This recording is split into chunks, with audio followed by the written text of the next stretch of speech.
very much.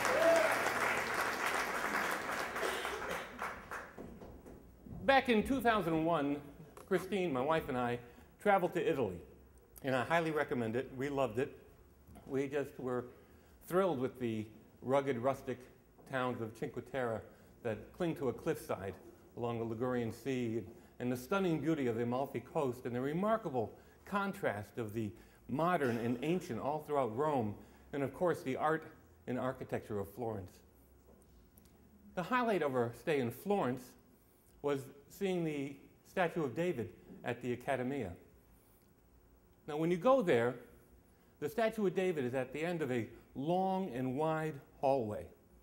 It's called the Hall of Prisoners, and it gets its name from 4 massive sculptures by Michelangelo that depict, and they're rough and unfinished sculptures, and they depict male figures trying to extract themselves from the marble that they are encased in.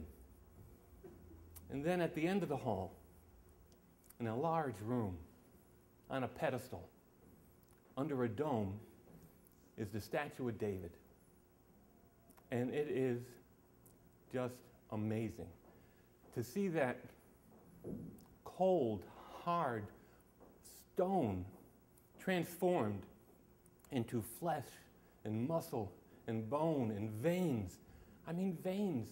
The right arm of David hangs down to the side, and you can get really close to the statue, and you look at that arm and that hand, and there are veins, and if those veins pulsed, you would not be surprised.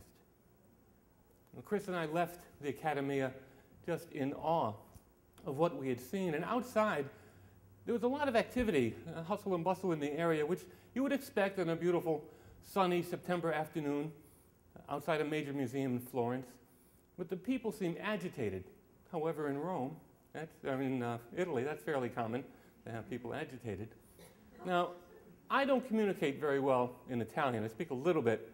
I communicate basically on the level of a 3-year-old, and not a terribly gifted child either. But from the few words I was able to pick up, I could tell something had gone wrong in New York. And then I heard a man say, World Trade Center, kaput. And that's when we left, went back to our hotel and learned that planes had hit the Twin Towers and both towers had fallen.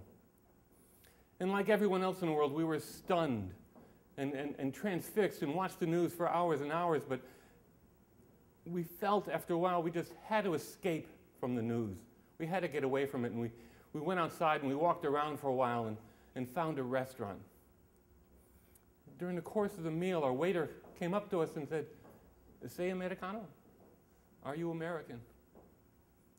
We said we were, and he said, "I do not have words enough in English to say how sorry." We thanked him, told him that we didn't have words enough in English either, and finished our meal and left the restaurant. And the route home took us through this large piazza, a large square. And on the way there, it had been virtually empty, but we were surprised to find it was now mobbed with people, just shoulder to shoulder. And it was a candlelight vigil for America, in solidarity with America. And we may have forgotten, but that week, all around the world, there were candlelight vigils and pro-American rallies all around the world. There was even a pro-American rally in Tehran. In Tehran. Now, that day, Chris and I saw an example, or examples of man's capacity for making wonderful things and creating art. And we also saw man's capacity for terrible destruction. And they both exist. I mean, terrorism is real, and the hatred and the fear that flows from terrorism tends to separate us and isolate us and create distances between people. And that makes the world larger. But that's not the whole world, because compassion exists. Compassion is real. There was the compassion of our waiter, the compassion of all the people at all those vigils. Compassion is real, and compassion connects us with each other, and it builds community, And compassion brings us together, and in that way, makes the world smaller. And when we're in dark times, as I suspect we are now, I have to remember that compassion remains. And so does beauty, nature, and art.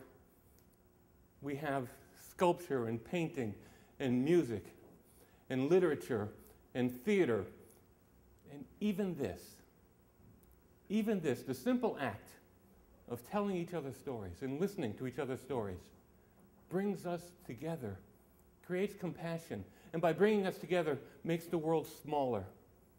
And for my money, the smaller, the better. Thank you.